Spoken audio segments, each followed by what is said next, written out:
ओम नमः शिवाय दोस्तों, जय महाकाल, जय माता दी। भगवान शिव जी आपको और आपके पूरे परिवार को हमेशा सुखी व सुरक्षित रखे, इसी कामना के साथ आज का वीडियो हम शुरू करेंगे। दोस्तों, आज इस वीडियो में विस्तार से बात करने वाले हैं कि साल 2024 में मार्च में खरमास कब से कब तक रहने वाले हैं। आपको खरमास के दौरान कौन से ऐसे 5 कार्य हैं जो बिल्कुल भी नहीं करने हैं, जिनको करने से घर परिवार पर संकट आ सकता है। तो ऐसे कौन से 5 कार्य हैं जो आपको खरमास के दौरान यानी 14 मार्च साल 2024 से 13 अप्रैल साल 2024 तक आपको बिल्कुल भी नहीं करने हैं। तो दोस्तों, सबसे पहले तो आपको बता दूं कि खरमास कब से प्रारंभ हो रहे हैं। तो खरमास प्रारंभ हो चुके हैं दोस्तों।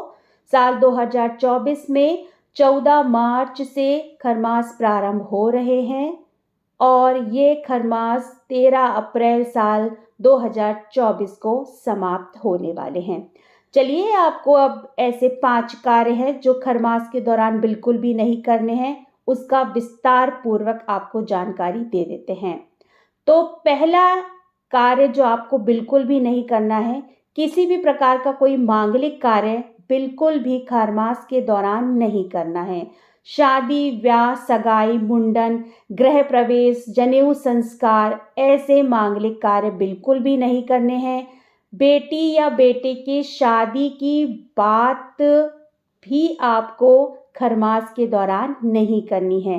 जैसे कभी कभी होता है ना कि हम बात कर लेते हैं, बात में ही हम पक्का कर लेते हैं, तो ऐसे में भी आपको जो है वो सगाई वगैरह नहीं करनी है और बेटा या बेटी की शादी की बात भी जो है वो आपको खरमास के दौरान यानी 14 मार्च से लेकर 13 अप्रैल तक नहीं करनी है। दूसरा कार्य जो आपको बिल्कुल भी नहीं करना है, वाहन व घर खरीदी।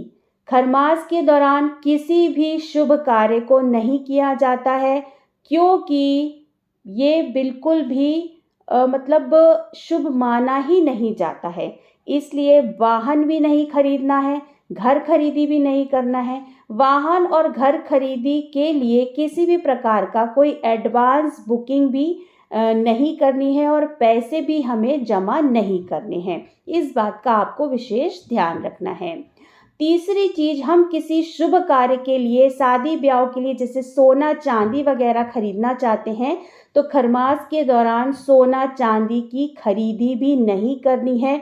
हो सके तो शादी ब्याह के जो कपड़े वगैरह हैं वो भी नहीं खरीदे, क्योंकि ये सारे कार्य शुभ कार्यों में आते हैं और खरमास के दौरान जो है वो कोई भी शुभ कार्य नहीं किया जाता है, क्योंकि सभी जो ग्रह होते हैं वो उग्र होते हैं। तो इस बात का आपको विशेष ध्यान देना है। चौथा कार्य दोस्तों, अभी अभी जिनके बेटी की शादी हुई है, आपको अपनी बेटी को विदा भी नहीं करना है। इस बात का आपको विशेष ध्यान रखना है और ना ही बेटी को आपको लेकर आना है। जैसे कि मान लीजिए कि आपकी बेटी आपके घर है, तो खरमास के दौरान वो आपके घर ही रहेगी, अपनी बेटी को विदा ना करे। या फिर जैसे आपकी बेटी की अभी अभी नई नई शादी हुई है, वो ससुराल में रह गई और आपको खरमास के बारे में नहीं पता है, तो आप ऐसा बिल्कुल भी ना करें कि उसको उसके ससुराल से विदा करके आप अपने मतलब उसको मायके ले आए। तो ना बेटी विदा करनी है, ना ही बहू विदा करनी है। इस बात का आपको विशेष ध्यान रखना है। पांचवा कार्य दोस्तों जो बिल्कुल भी नहीं करना है, किसी भी नए व्यापार, व्यवसाय, बिजनेस की शुरुआत आपको खरमास के दौरान नहीं करनी है, क्योंकि ये भी एक शुभ कार्य माना जाता है। अगर आप इस खरमास के दौरान बिजनेस या व्यापार की शुरुआत करते हैं तो कोई भी इसका शुभ योग नहीं बनता है। बाद में आपको पछताना पड़े कि मेरा बिजनेस क्यों नहीं चल रहा है, क्या हो गया। ग्रह नक्षत्र बहुत सारी चीज़ों का ध्यान में रखते हुए हमें कोई भी शुभ कार्य करना चाहिए। तो कोई नया व्यापार, व्यवसाय जो है वो खरमास के दौरान आपको शुरू नहीं करना चाहिए। ये 5 कार्य मैंने आपको बता दिए हैं। ये मोटे मोटे 5 कार्य हैं जो आपको खरमास के दौरान बिल्कुल भी नहीं करने हैं दोस्तों। तो ये तो ऐसे 5 कार्य हो गए मोटे-मोटे जो आपको खरमास के दौरान नहीं करने हैं। अब आपको हम बता देते हैं कि खरमास के दौरान आप क्या कर सकते हैं जिससे आपको पुण्य की प्राप्ति होती है।